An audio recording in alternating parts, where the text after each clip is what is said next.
Greetings and welcome to the Success Formula Show. I am Muhammad Yousaf, host of Success Formula Show. Today we have very amazing personality with us.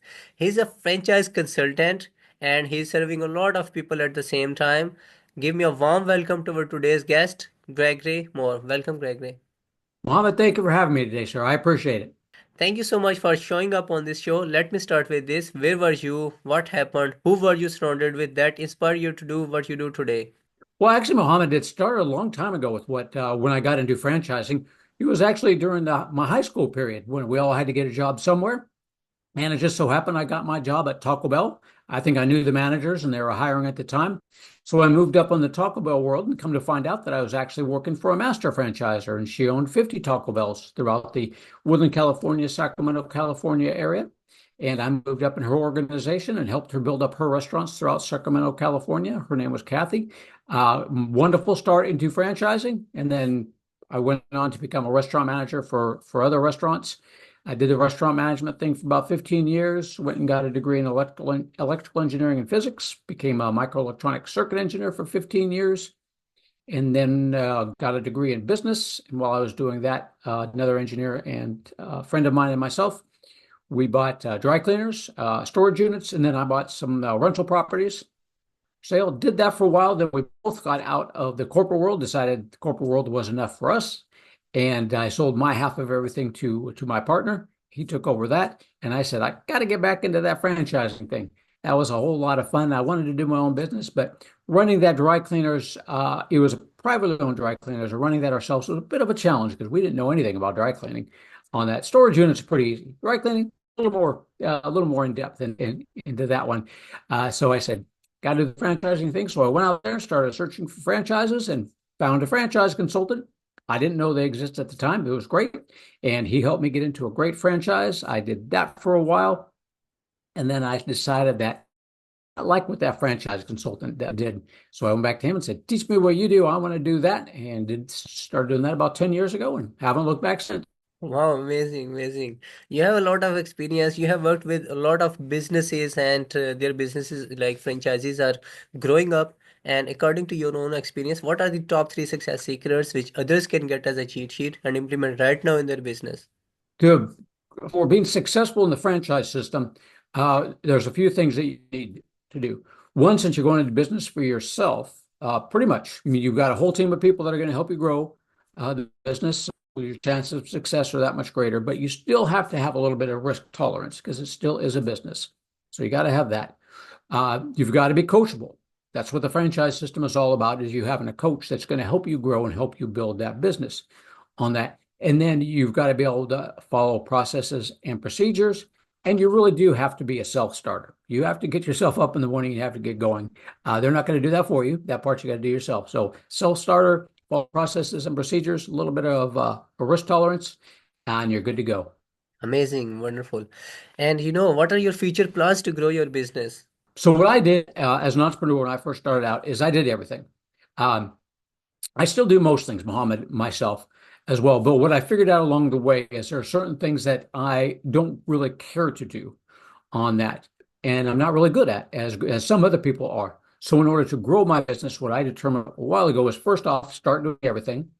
Figure out what you enjoy most, what you really like doing, so it doesn't feel like work. It doesn't feel like a job. It's just fun. And then all of those things you really don't care to do or not really good at, there's somebody out there that's going to be better than you at it. So what I do to grow the business and what I continue to do to grow the business is find people who are better at and enjoy the things that I do not enjoy doing. I outsource those to those folks so that I can do what I enjoy doing, which is talking with people and helping them find a great franchise. Amazing, you're so smart. What is the single most failure in your professional life? What lesson have you learned and how did you recover from it? Well, the first thing I learned when starting out, Mohammed, in the franchising world, is I went into a Scully Mitchell telecommunications consulting franchise, which is helping people, businesses with their telecommunications needs. And I realized after being an engineer and a restaurant manager that sales was not my top thing on there. I was not a very good salesperson. Dennis Schooley, who's Scully Mitchell, he had all the things to say to all my people when I went and talked to them. They're always going to say no. You show them that, and you say, here, I can save you money on your telecommunications bills, and you show them the data analysis, they'd tell you no. And I would say, thank you. And I'd walk out the door. And I tell Dennis about it, and Dennis like they're always going to say no. It's a natural response to begin with. So you've got to learn that you're going to help these folks. It's beneficial to them. It's beneficial to you. You're not selling them something they don't need or don't want. It's something that'll be really good. So I had to learn how to do that sales process and go through that. So that was a major part of one of the mistakes I made is because the first few people that told me no, I just said, okay, turned around and walked out. Then I started reading some different sales books, Zig Ziglar especially, who says that sales is something you do with somebody, not to somebody. So I needed to convince these folks, hey, this is really beneficial to you, and let me show you how it's beneficial to you. So that was the biggest thing I would say that I learned is really just how to work with people and how to do sales with my clients. On that, read quite a few different sales books on that. It's good to know because we do sales in all aspects of our lives. Amazing, wonderful. And you know, what challenges are you facing right now in your business? A lot of people don't really realize is how many different franchises out there are. Muhammad, when you and I are driving around, we see those things, the brick and mortar ones on a regular basis, McDonald's, Taco Bell, Meineke, Mako, Supercuts, Great Clips. So we think that that's what franchising is all about. A big brick and mortar, a lot of expenses to get up and running. You got to run it full time. And it's just not the case. So what the biggest challenge I face is letting these people know that there are many different options out there. You can keep your business, you can keep your day job, and you can work something on the side as well. And a lot of them are service type industries where the total expense is going to be around $150,000, give or take, on that, as opposed to a brick and mortar where you have to build something, which is around 300,000. So it's not, comparatively speaking, it's not much of an expense for a service industry, and the money's really great on those on there. And there's probably a franchise in just about almost any industry. Okay, amazing. And people who are watching this right now, how can they support you? Or you can go to my website, go to franchisemaven.com. In there, there's a link to my book, my Wall Street Journal best-selling book, Real Freedom: Why Franchises Are Worth Considering and How They Can Be Used for Building Wealth. You can get a PDF version for free right there online if you want.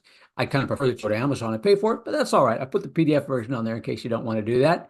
Download that, download my 7 mistakes to avoid when looking to do franchising. And there's a lot of great information on there, especially if you know and you don't want to use me. There's a lot of great information to go through on that one. You can email me at greg@franchisemaven.com. And you can also just pick up the phone and give me a call if you have questions on franchising at 361-772-64. What would you say as final words? Not everybody is for franchising. So that's one of the things we will determine along the way, whether or not franchise is right for you at this point in time in your life. And if it is, which franchise is right for you. Great option to look into. Again, franchising isn't for everybody. I won't try and convince you that it is, but it's actually a great option to look into, compare and contrast. A few different things you need to know about franchising. One is that you can do a full-time or semi-absentee. Semi-absentees 10 to 15 hours a week. So there's about every industry that I can think of, there's a semi-absentee model out there as well. So don't think you have to do it full-time. Service industry franchises are great. You'll make, amount of money, whether it's a service industry or a brick and mortar, pretty much. They all vary a little bit.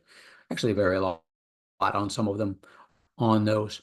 But it doesn't matter just because you invest more money, doesn't matter. It doesn't make any difference whether or not how much you make on that. That just really depends on the franchise. So brick and mortar is going to be around $300,000 and on up for total investment. Service industry is going to be about $150,000 total investment, give or take, depending on what kind of equipment you need. You only just need a small office where you can work from home on those on there. And it's very easy to get funding for a franchise. I have funding people that I work with that fund franchises on a regular basis. It all really comes down to just your credit history, basically, because the franchise has got that proven track record of success. So my funding partners can fund a franchise very easy. If you want to use other people's money, you can also use your own money.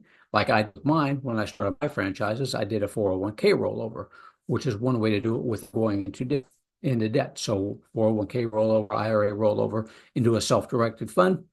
We have people that can do that for you, takes care of all the paperwork. That's what I did. So there's many different ways to fund a franchise and many different franchises out there as well. Thank you, Gregory, for sharing your wisdom with us on the behalf of Integrated Success Formula and my entire team. Stay blessed. Have a good day. Honor being here today, Mohammed. Thank you for having me.